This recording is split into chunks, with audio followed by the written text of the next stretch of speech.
વડોદરા શહેરના દાંડિયા બજાર જંબુબેટ જોશી વકીલ બિલ્ડિંગ પાસે નવદુર્ગા મંદિરની બાજુમાં આવેલ મકાનમાં દીપ કહાર નિવાસ કરે છે. તેઓના ઘરે લગ્ન પ્રસંગના 2 દિવસ બાદ ચોરી થઈ છે. દીપકભાઈએ સમગ્ર ઘટના અંગે જણાવ્યું હતું કે 2 દિવસ પહેલા લગ્ન પ્રસંગ હતો. તે બાદ તેઓ પોતાના અન્ય ઘરે આ ઘરને લોક મારીને ગયા હતા.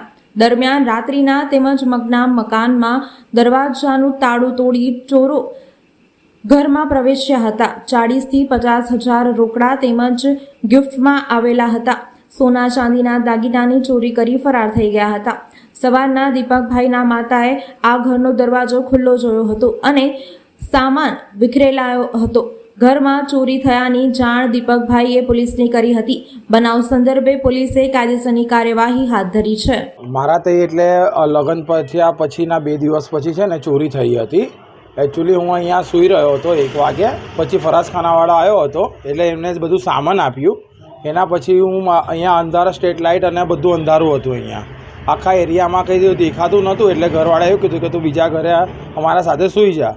તો ત્યાં સૂવા ગયો એટલે 2 થી 3 કલાકના અંદર છે ને મારા ઘરે ચોરી થઈ.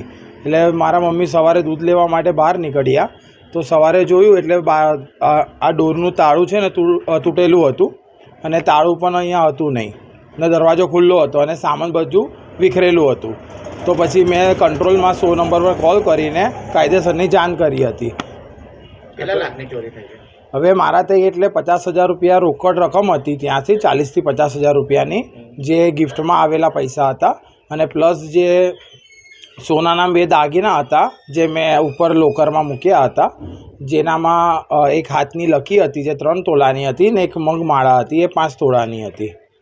કયો એરિયા છે અને આ કઈ જગ્યા બનાવ્યું? આપણે આ જંબુબેટ દાંડિયા બજાર જોશી વકીલ બિલ્ડિંગ પાસે નવદુર્ગાનું મંદિર છે એની બાજુમાં, અને જંબુબેટ રોડ દાંડિયા બજાર વડોદરા. શું નામ? મારું નામ છે દીપ કહાર.